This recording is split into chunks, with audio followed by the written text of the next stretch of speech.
And we're talking about sort of 30, 40, 50 yard shots, non-full shots, okay? Yeah. Previously, you kind of stood in a full setup, Yes, which meant the ball would want to go full distance and your swing would want to be full. Yeah. What we're trying to do now is shorten the setup, make everything a bit smaller in terms of the distance there, okay? You can see now the ball has actually moved back in your stance, just because your right foot's moved in. Yeah. The distance from your left heel, if I put that on through the golf ball there,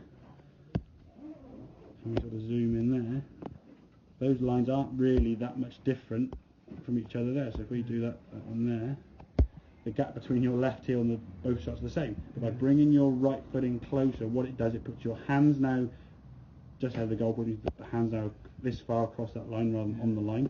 Your centre of your chest now is left of the golf ball, so your circle now is going to start bottoming out after the golf ball as opposed to in front. Right.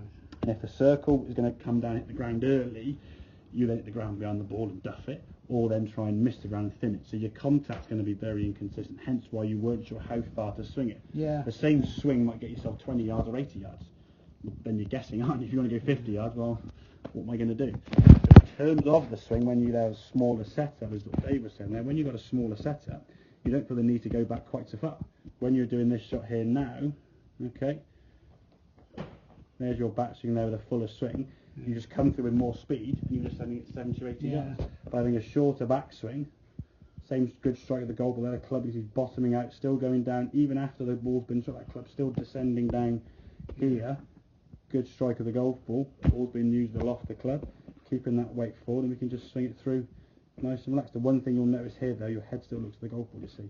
With your drive and attempt to get power, you go back and your head tries to go further. Exactly, you try to get more power by going back. Swing within yourself to get a better strike.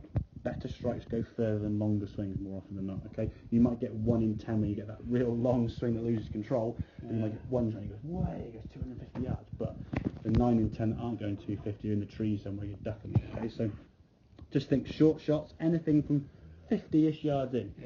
Shorten the swing down, okay, by smaller setup position, okay? And what your goal is, to be said, when you play next time, try and average somewhere around 3.5.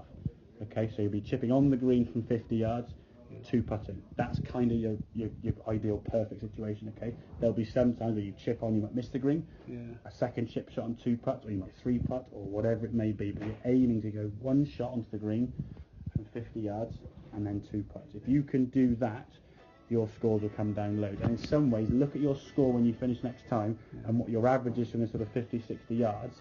If you have, say, like a net, I don't know, 80 or 90 or something silly, and you've had a load of shots around the green that cost you lots of shots, you can then see where you could save them next time you see it. Because this is definitely a game of golf you can save some shots quickly. Okay? Make sense then, guys, yeah? Yes. Good man.